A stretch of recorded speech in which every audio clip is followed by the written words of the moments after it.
We've already seen that we can have log on our calculator. We've got log to base 10 and we've got log to base e, which probably should be written as ln, natural log. So we've got log to base 10 on our calculator, log to base e.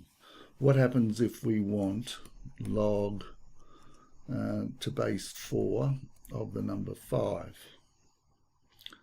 Well, we know that 4 to the power of 1 is equal to 4, and 4 to the power of 2 equals 16.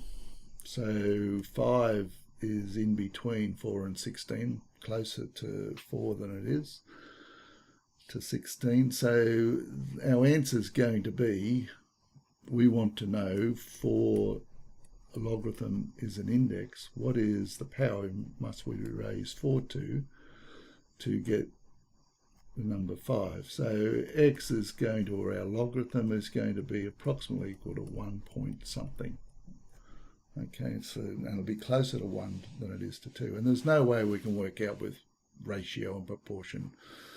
We can say, well, you know, there's only one more. There's a gap of, 12 between 4 and 16. So, you know, don't think that way. That's not the way logarithms work. So you're going to have to come up with some way of working out what this value of x is.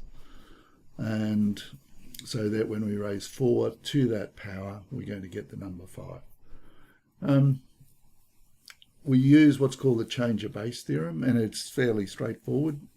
If you want the log of n to base b will be equal to log of n to base a over log of b to base a. All right, bit of mumbo jumbo, but let's have a look at what the pattern says. We want log to this base. Now, whatever the base is, the way to remember this rule is that that base goes down there. Whatever's there goes on the bottom, whatever the number is goes on top, and we can change it to any base. Now, we use one of these. We've either got log to base 10 or log to base e, because they're the ones that are on our calculator. So let's do log. We want to find out what log of 5 to base 4 is.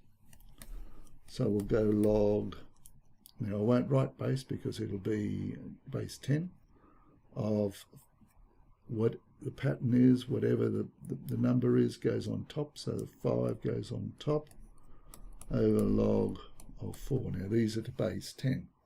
Or we could have gone natural log 5 over natural log of 4. We'll still get the same answer. So if we put that in on our calculator, now you need a calculator to do change of base. So we'll put up the top here, use calculator. So all we do is on your calculator put log 5 and then a divide by sign and then log 4, and we'll get 1.161. All right, now that doesn't matter whether you use log to base 10 or natural log. Even doing it that way, you'll get 1.161. So that will be the answer. That means that this base 4 raised to 1.161 will write approximately equal to, the more decimal places obviously the closer your approximation is equal to the number of 5.